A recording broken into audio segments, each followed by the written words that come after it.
Assalamualaikum. Selamat pagi semua. Sehat? Alhamdulillah. Kita bertemu lagi dalam perkuliahan pendidikan agama Islam.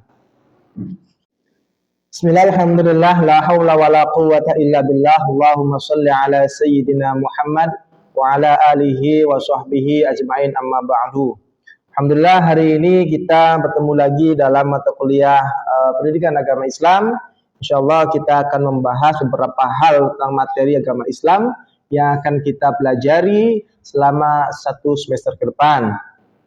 Di antaranya adalah berkaitan dengan apa itu Islam, apa itu agama, dan apa bedanya Islam dan agama yang lain. Baik teman-teman, terkait tentang Islam, ada yang tahu tentang makna dari Islam sendiri? Ada yang tahu? Ada yang tahu nggak? Nggak ada. Jadi Islam secara bahasa adalah artinya damai, tunduk, patuh, taat, tanpa membantah.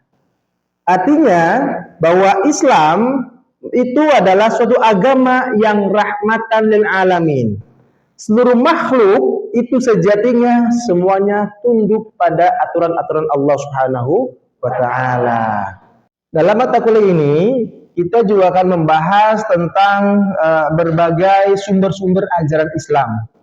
Di mana sumber ajaran Islam itu ada 3 poin. Yang pertama adalah Al-Qur'an. Yang kedua adalah hadis. Yang ketiga ada ijtihad. Ya. Semua muslim kan? Baca Quran tidak? Sehari berapa kali? Seminggu sekali. Baca Yasin doang itu. Hari Jumat. Oke.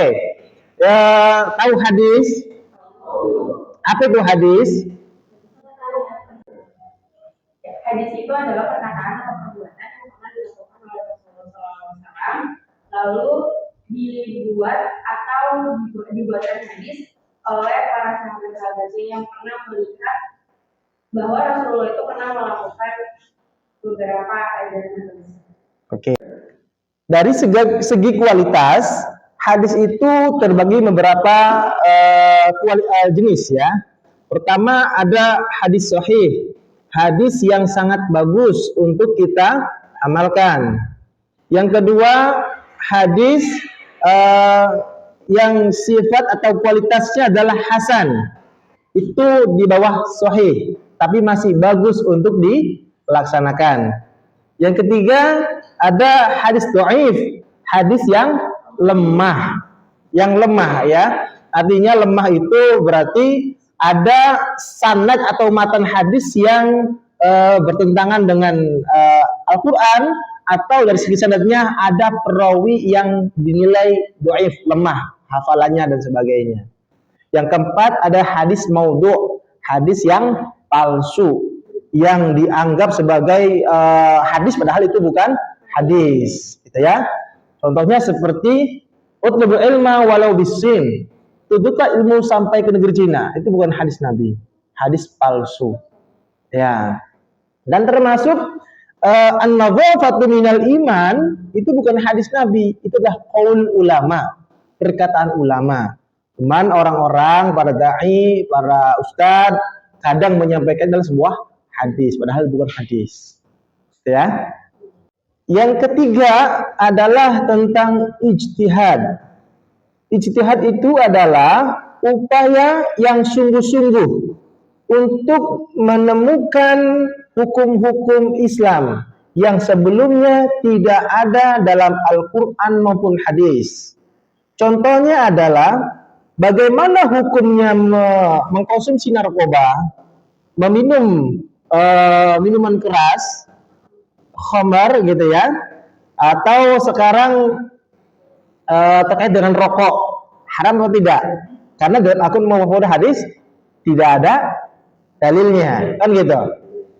Contoh, narkoba, kira-kira kenapa bisa haram atau kenapa diharamkan?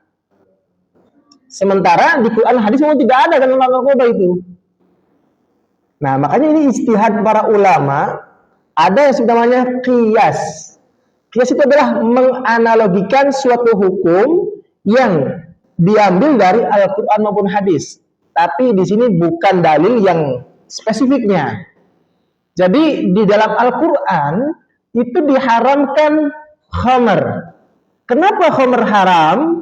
Kenapa minum ini kok diharamkan? Ternyata mengandung ilat, mengandung penyebab, yaitu adalah sifat yang memabukkan. Sehingga khamr ini dikiaskan, dianalogikan dengan narkoba yang sifatnya sama. Narkoba dapat memabukkan, menghilangkan akal sehat, sehingga narkoba juga diharamkan.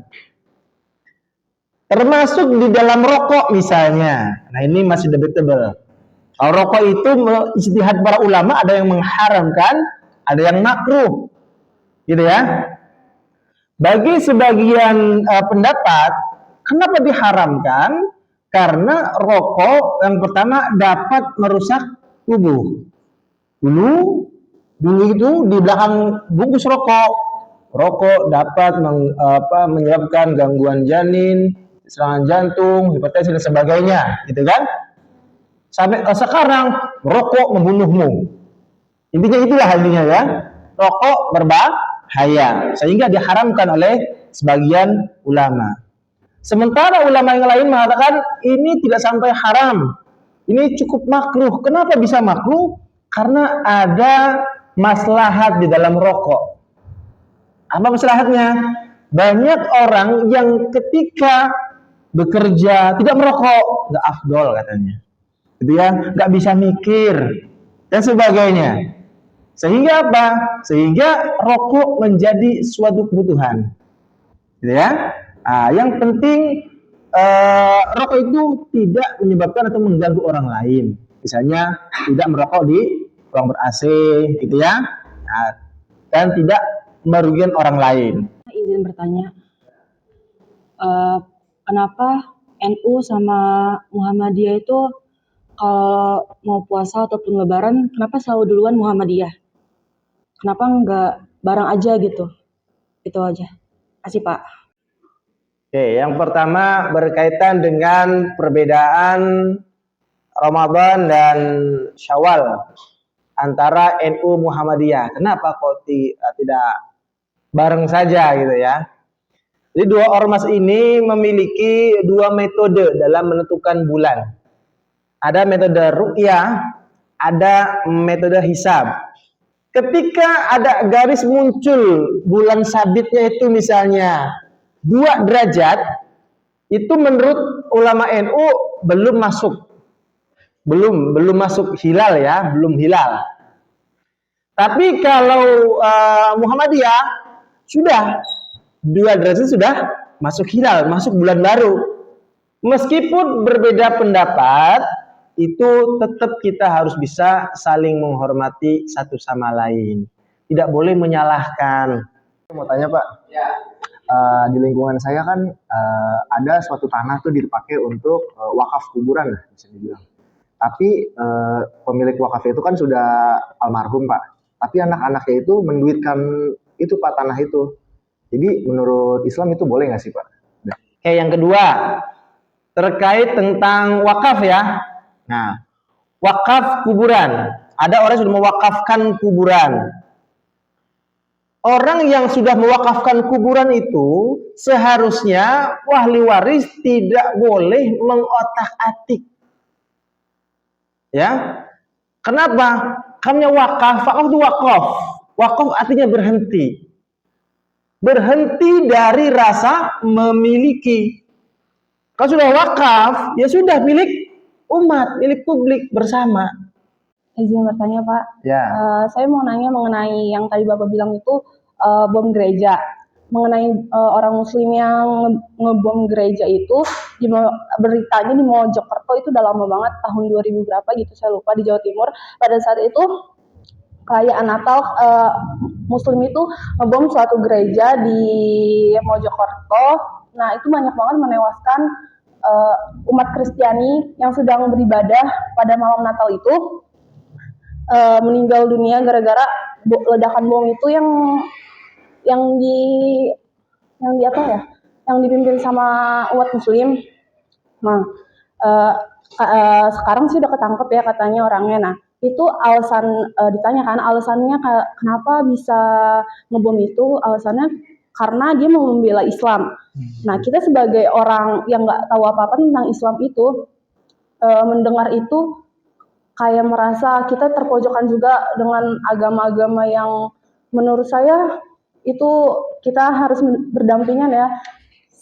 Selama kita berada di Indonesia ini banyak agama, jadi kita harus berdampingan. Nah, saya merasa tidak enak aja mendengar perkataan orang yang menyudutkan agama lain. Tanggapan kita sebagai orang Islam itu mengenai itu apa ya Pak? Terima kasih. Dalam memahami Islam itu ada khususnya Quran, hadis harus mengetahui teks dan konteks. Memang dalam Al-Quran itu ada ayat yang menyatakan perangilah orang-orang kafir dimanapun mereka berada. Ini ya yang dipahami oleh orang-orang ISIS misalnya. Orang ISIS itu mereka mengaku muslim tapi tidak islami. Ngaku orang Islam tapi tidak islami. Dalam Islam itu kan yang ada 5 hal. Dalam Islam itu maqasidus syariah, 5 tujuan agama. Yang pertama, hifdzun nafas, menjaga jiwa.